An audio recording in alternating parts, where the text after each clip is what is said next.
Delegate Price, let's take up your bills next. You've been waiting.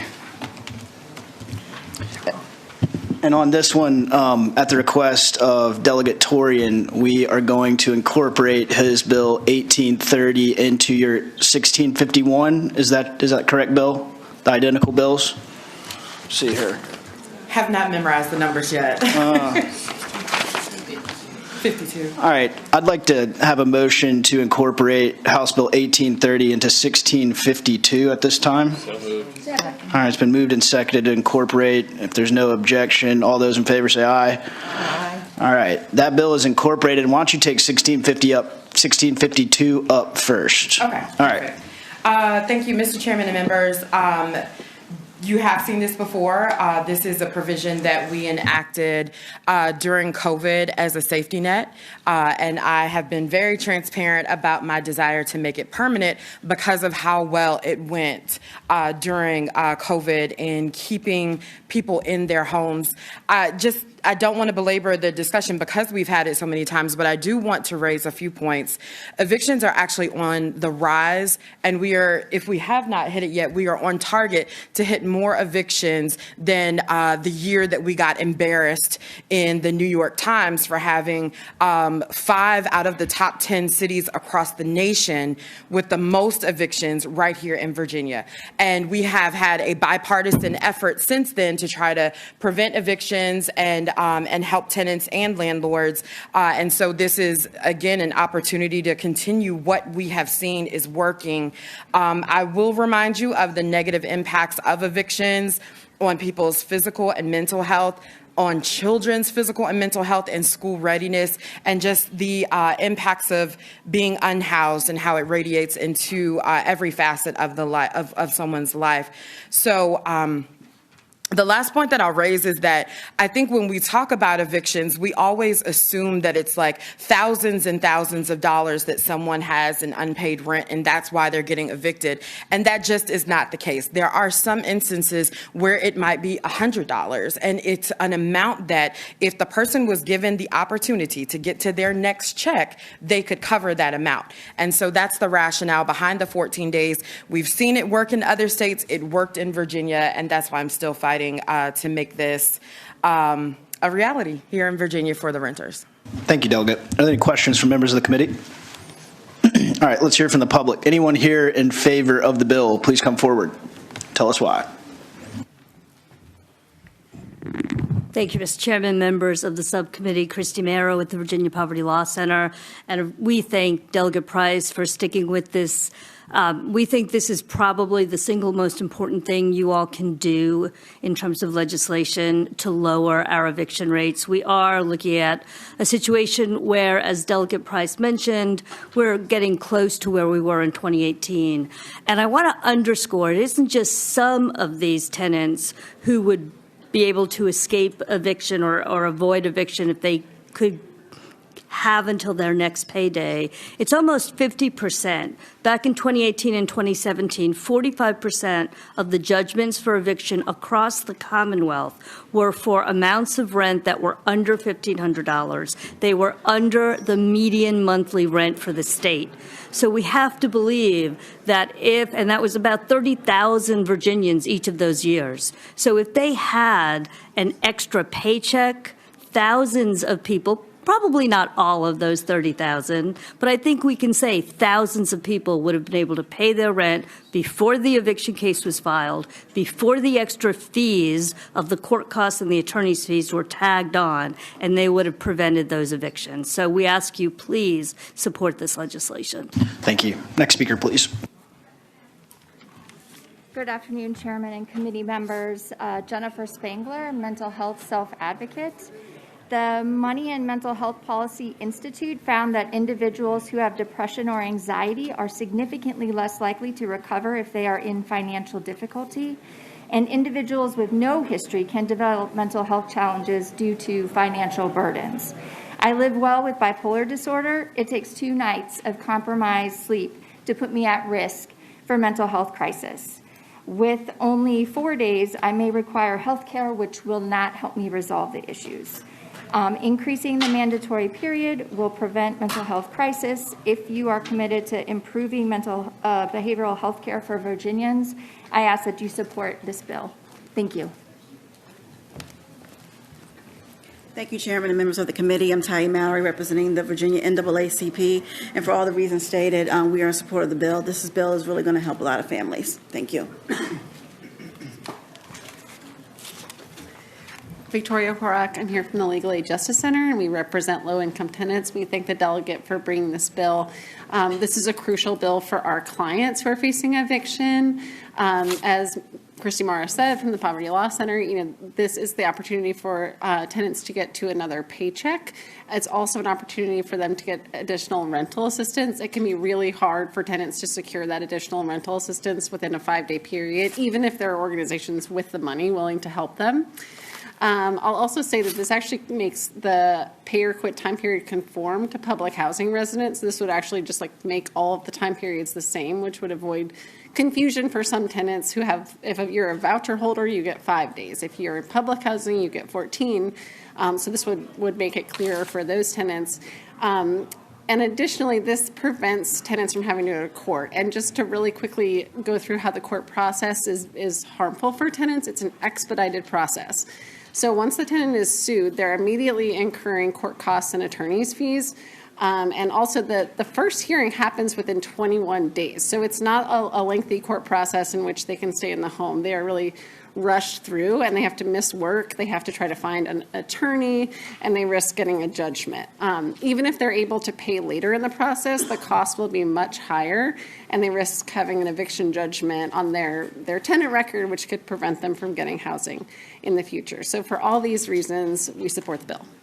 Thank you. Next speaker, please. Good afternoon, Mr. Chairman. Brian Koziel, Executive Director of the Virginia Housing Alliance. Our members represent the entire affordable housing continuum, from tax credit developers to homeless shelter providers. And there is a strong correlation between evictions and homelessness. And our point in time counts for the state increased for the first time this past year in over a decade. And so anything that we can do to slow down the eviction process and relieve pressure on our homelessness system, we support. Thank you.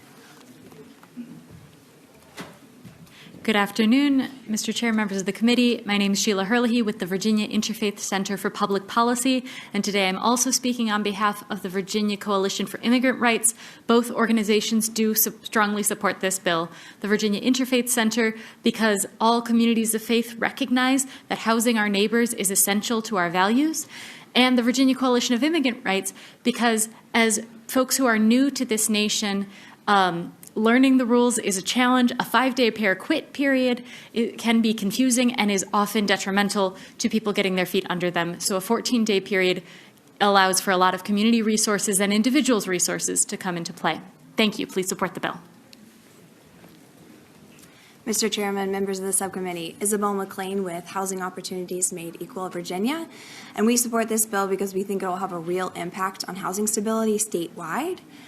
Several of Home's housing instability clients tell us that they would have been able to pay the rent themselves if they'd been given time to get another paycheck. So we ask that you support the bill. Thank you. Thank you. Anyone in opposition to the bill would like to come forward? Good afternoon, Mr. Chairman, members of the subcommittee. Tommy Herbert on behalf of the Virginia Apartment Management Association, as well on behalf of our sister organization, the Apartment and Office Building Association of Metropolitan Washington. We appreciate the patron and we appreciate the situation that she is trying to address. However, we would assert that this piece of legislation hurts housing providers while there is already a remedy in place for residents who are in the situation of needing one more paycheck to get current. We in Virginia have what is called the unlimited right of redemption here, which means that from the day you become late on your rent all the way through the entire court process and up until 48 hours before a sheriff shows up to actually execute that eviction, you as a resident have the ability to pay down that balance to zero and the eviction will be canceled. We did hear some testimony regarding the 21-day court timeline. Our members report that timeline is unmet in many localities across the Commonwealth, and especially over the course of the last few years.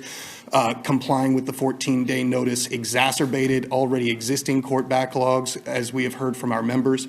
We understand the situations, and we look forward to other solutions. However, we urge you to please oppose the bill. Mr. Chairman, members of the subcommittee, Zach Lemaster here on behalf of the Northern Virginia Apartment Association. We also oppose the bill.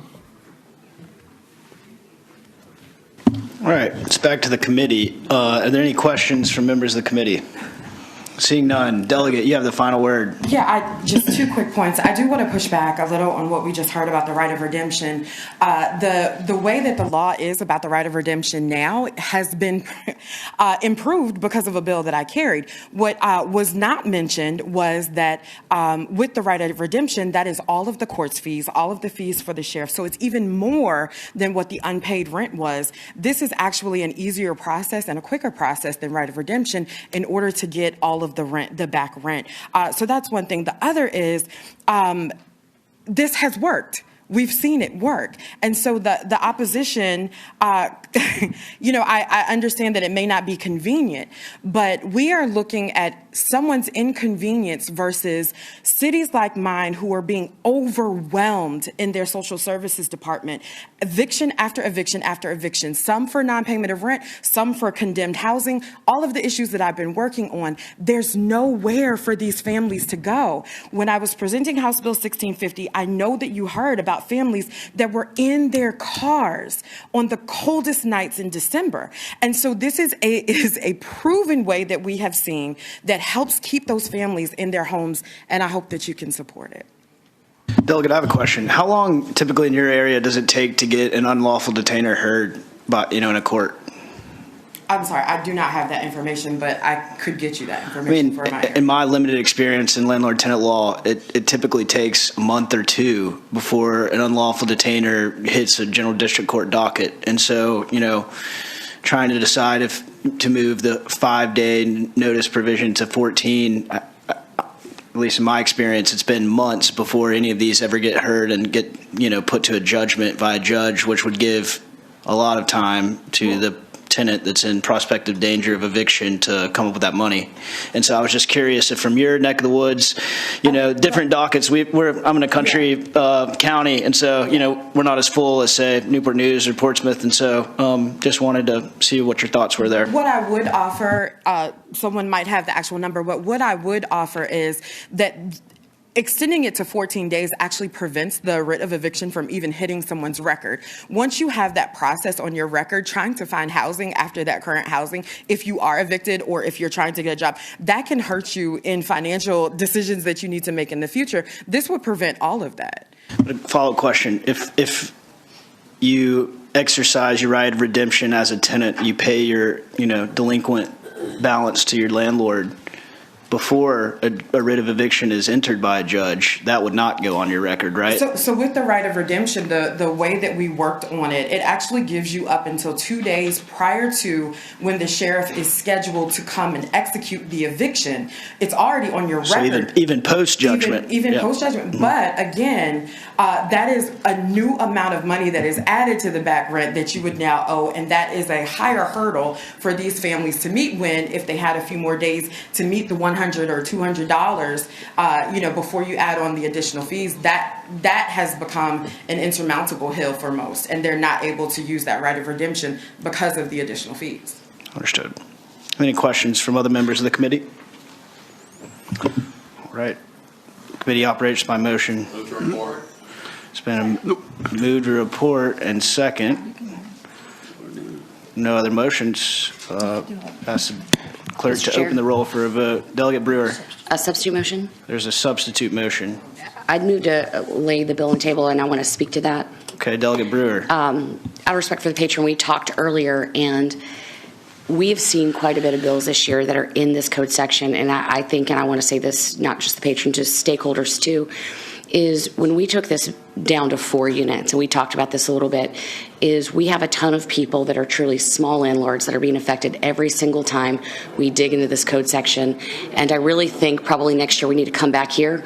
We need to take one more good stab at this, sit down with stakeholders and be done with it for a while, because we're asking people to keep up with the law that are not the big boys, as some of us would say, that are just everyday mom and pop landlords that are just trying to get by. And so I really, really think that as we gently lay this on the table, we should open a conversation next year to do something a little bit bigger, talk about it as a group, and then be done with it for a little while. So with that, I would make a motion. There's a motion to lay on the table. There's a second, so now it's non-debatable motion. I'd ask the clerk to open the roll.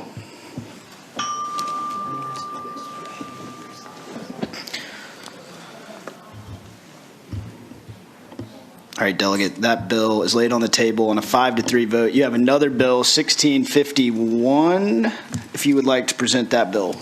Yes, so I'd love to start this conversation off with, I brought all of the stakeholders to the table to get to this bill. This is not the original bill that we started off with last year. This is the bill where we ended up after intense conversations.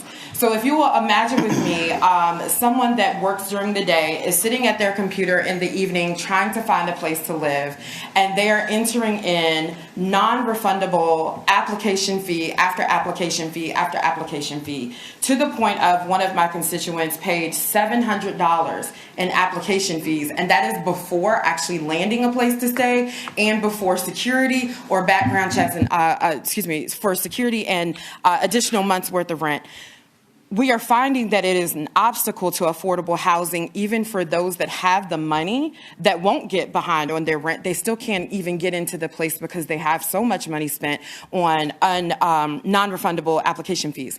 What this solely does is state that folks need to know ahead of time what the process should be, so that if 14 people have signed up to apply for this unit, the 15th person was never going to get that unit, is not spending their hard-earned dollars on application fees for apartments that weren't even open. And so this is a disclosure notice to help people really be able to know what the process is ahead of time, what would the fees be, so that they can make the decision as to whether or not they should apply or not. Thank you. Any questions from members of the committee? All right, seeing none. Anyone here to speak in favor of 1651, please come forward and briefly state your position.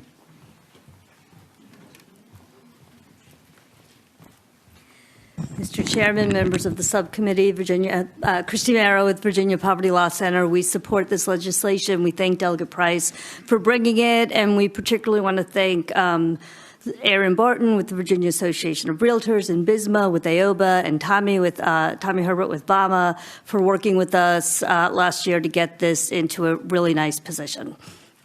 And I hope you will support it. Mr. Chairman, members of the committee, Bisma Ahmed with the Apartment and Office Building Association and the Virginia Apartment Management Association. We thank the delegate for bringing forward this important issue, and please ask that you support. Thank you.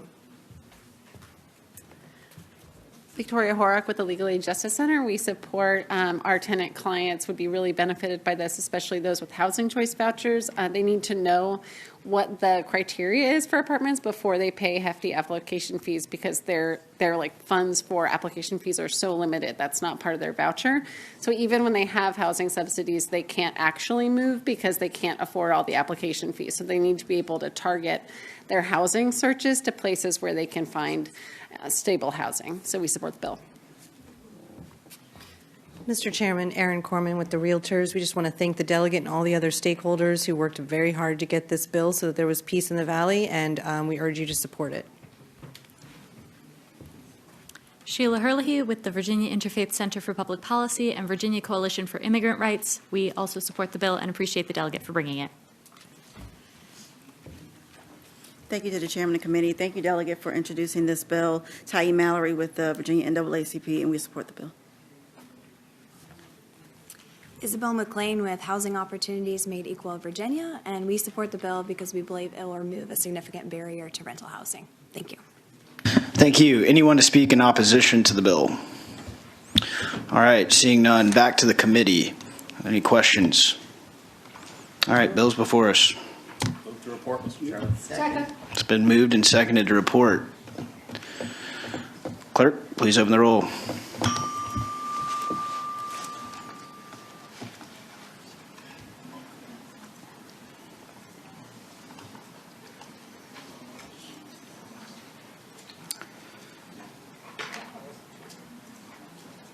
All right, all votes are cast. That bill reports 6-2. Delegate, thank you for your time in front of this committee. That's 3 bills. I'm looking forward to 10 next year. There's one more coming. One more. Sneaky last couple days bill. All right, we'll look forward to see what that is.